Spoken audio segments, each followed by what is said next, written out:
নমস্কার বন্ধুরা, গরম জলের মধ্যে একটা আস্ত ফুলকপি দিয়ে 4 মিনিট এপিট ওপিট করে নিয়েছি। এবার একটা হাতা দিয়ে উপর থেকে এইভাবে গরম জল দিয়ে দিচ্ছি। এর ফলে ফুলকপির ভিতরে যদি কোনো ছোট ছোট পোকা থেকে থাকে, পোকাগুলো সব মরে বেরিয়ে আসবে। এবার ফুলকপিটা গরম জল থেকে উঠিয়ে নেব, নিয়ে একটু জল ঝারিয়ে ঠান্ডা করে নেব। ফুলকপিটা একটু ঠান্ডা হয়ে গেছে, আর এখানে নিয়েছি একটা গ্রেটারের ছোট অংশটাতে ফুলকপিটা এইভাবে ঘষে ঘষে পুরো ফুলগুলো গ্রেট করে নেব। দেখুন এখানে পুরো ফুলগুলো গ্রেট করে নেওয়া হয়ে গেছে, আর যে ডাটা অংশটা আছে এটা বাদ দিয়ে দিচ্ছি।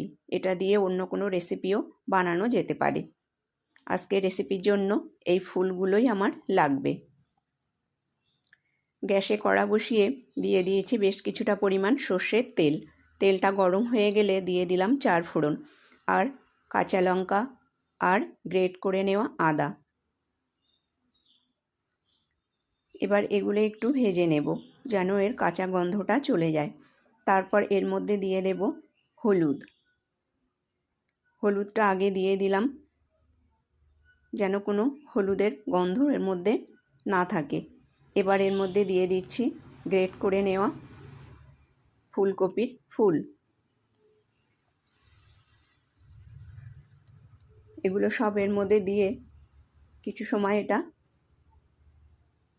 নাড়িয়ে মিশিয়ে নেব। এটা মেশানো হয়ে গেলে এর মধ্যে দিয়ে দিচ্ছি স্বাদ মতন লবণ দিয়ে অল্প একটু মিশিয়ে নেব। তারপর এর মধ্যে কিছু মশলা দেব। এখানে দিচ্ছি বড় চামচের 1 চামচ জিরে গুঁড়ো, 1 চামচ চাট মশলা আর 1 চামচ আমচুর পাউডার এর মধ্যে অবশ্যই দেওয়ার চেষ্টা করবেন বন্ধুরা, তাহলে এটা খেতেও সুন্দর হয় আর হজমের পক্ষেও ভালো। বেশ কিছু সময় ধরে এগুলো ভালোভাবে মিশিয়ে নেব। তারপর এর মধ্যে দিয়ে দেব ধনেপাতা কুচিটা দিয়েও আবারও বেশ কিছু সময় ধরে এগুলো মিশিয়ে নেব। এর ভিতরে যেন কোনো জল ভাব না থাকে। দেখুন বেশ কিছু সময় হয়েছে, এটা আমার হয়ে গেছে। এবার এটাকে নামিয়ে ঠান্ডা করতে দেব। পুরটা আমার রেডি। এখানে একটা বড় পাত্রে নিয়েছি 2 বাটি ময়দা আর 1 বাটি আটা। এবার এর মধ্যে স্বাদ মতন লবণ দিয়ে দিলাম। এবার দিয়ে দিলাম 1/2 চা চামচ মতন কালো জিরে আর দেব জোয়ান। আরও একটু জোয়ান দিয়ে দেব। এই রেসিপিটার মধ্যে জোয়ান দিলে এটা খেতেও খুব সুন্দর হবে আর হজমের পক্ষেও খুব ভালো হবে। এবার এর মধ্যে দিয়ে দেব আন্দাজ মতন 2 চামচ তেল। এখানে আমি সাদা তেল দিয়েছি। এবার এই সমস্ত উপকরণগুলো খুব ভালোভাবে মিশিয়ে নেব। তারপর নর্মাল জল দিয়ে এটাকে খুব ভালো করে মেখে একটা ডো করে নিয়েছি। বেশ কিছু সময় ধরে আমি মেখে এটাকে ডো করে নিয়েছি। এবার এই ডোটা ভালোভাবে এইভাবে একটু গোল করে রেখে এটাকে 5-7 মিনিটের জন্য একটু ঢেকে রাখব। ফিরে এলাম 7 মিনিট পর। এবার একটু দেখে নেব। দেখুন এটা খুব সুন্দরভাবে সেট হয়ে গেছে। আবারও একটু এটা চটকে নিতে হবে। এই মাখাটা সুন্দর হলে রেসিপিটা খেতেও সুন্দর হবে আর এটা অনেক সময় ধরে নরমও থাকবে। এবার এটা থেকে বেশ বড় বড় সাইজের লেচি কেটে নেব। তারপর 2 হাতের মধ্যে দিয়ে এইভাবে ঘুরিয়ে গোল করে নেব। একই রকমভাবে সবটা করে নিয়েছি। আর এখানে যে ফুলকপির পুরটা বানিয়েছিলাম সেটা ঠান্ডা হয়ে গেছে। রেসিপিটা বানানোর জন্য এই পুরটা ঠান্ডা করে নেওয়া খুব দরকার। তা না হলে এই পুরটা গরম থাকলে এই লেচির মধ্যে যখন দেব তখন এই লেচিটা গলে যাবে, সেই জন্য ওটা ঠান্ডা করে নেওয়া প্রয়োজন। এবার এই লেচিটা বাটির আকারে করে নেব। আর এখানে নিয়েছি বেলান চাকি আর চাকির মধ্যে একটু আটা ছড়িয়ে দিয়েছি।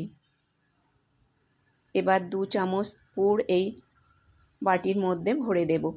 যতটা পরিমাণ ধরবে ততটা পরিমাণই দিতে হবে।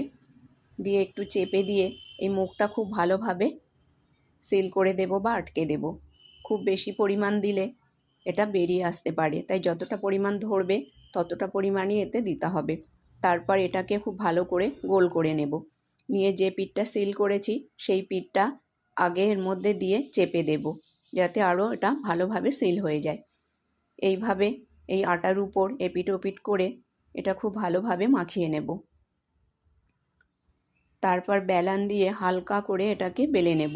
এটাকে যদি চেপে চেপে বেলা হয় তাহলে ভিতরের পুরটা বেরিয়ে আসবে, সেই জন্য প্রথমে এটাকে খুব হালকা হাতে বেলতে হবে। এইভাবে বেলে নেওয়ার পর এভাবে উল্টে পাল্টে এবার এটাকে রুটির আকারে বড় করে বেলে নেব। দেখুন এটা বেলা হয়ে গেছে। এটা বেশ একটু পুরু করেই নিয়েছি। এবার এটা সেঁকে নেব।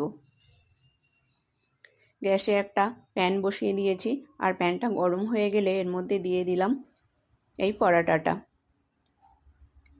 দিয়ে কিছু সময় অপেক্ষা করার পর পরাটাটা যখন অল্প অল্প ফুলে উঠতে শুরু করেছে তখন এটা উল্টে দিলাম। দিয়ে এবার এর উপরে 1 চামচ তেল দিয়ে দেব। তেলের পরিমাণটা আপনারা কম বেশি করে দিতে পারেন। আমি এখানে মোটামুটি 1 চা চামচ দিয়েছি। দিয়ে গ্যাসের ফ্লেমটা একটু স্লোতে রেখে কিছু সময় অপেক্ষা করে এটা উল্টে দেব। ঠিক একই রকমভাবে আরও 1 চামচ তেল এর উপর দিয়ে দেব। প্রথমে 1/2 চামচ দিয়ে দিলাম, আরও 1/2 চামচ তেল দিয়ে এটাকে এর উপর ভালোভাবে মাখিয়ে দেব। গ্যাসের ফ্লেমটা এই সময় মিডিয়ামে রেখেছি, আর পরাটাটা কত সুন্দর ফুলতে শুরু করেছে দেখুন। পরাটাটা খুব সুন্দরভাবে ফুলে উঠছে, বলের মতন ফুলে উঠেছে। এবারই পরাটাটা উল্টে দিলাম। এইভাবে উল্টে পাল্টে অপর পিঠটাও সেঁকে নিয়েছি। দেখুন পরাটাটা আমার রেডি। এইভাবে সব পরাটাগুলো ভেজে নেব বা সেঁকে নেব। দেখুন সব পরাটাগুলো এখানে সেঁকে নিয়েছি, আর পরাটাগুলো কত সুন্দর আর নরম হয়েছে, আর এগুলো এরকমই থাকবে। দেখুন কত সুন্দর নরম। এবার ভিতরটা দেখে নিন কীরকম হয়েছে। দেখুন এর ভিতরে যে পুরটা করেছি দুই দিকেই পুরটা কত সুন্দরভাবে লেগেছে, আর এটা খেতেও খুব সুন্দর হয়। এটা আপনারা টক দই দিয়ে খেতে পারেন, তাহলে হজমের পক্ষে খুবই ভালো। বন্ধুরা, আমার আজকের এই রেসিপিটা যদি আপনাদের ভালো লেগে থাকে তাহলে লাইক, শেয়ার এবং চ্যানেলটাকে সাবস্ক্রাইব করে পাশে থাকবেন। ধন্যবাদ।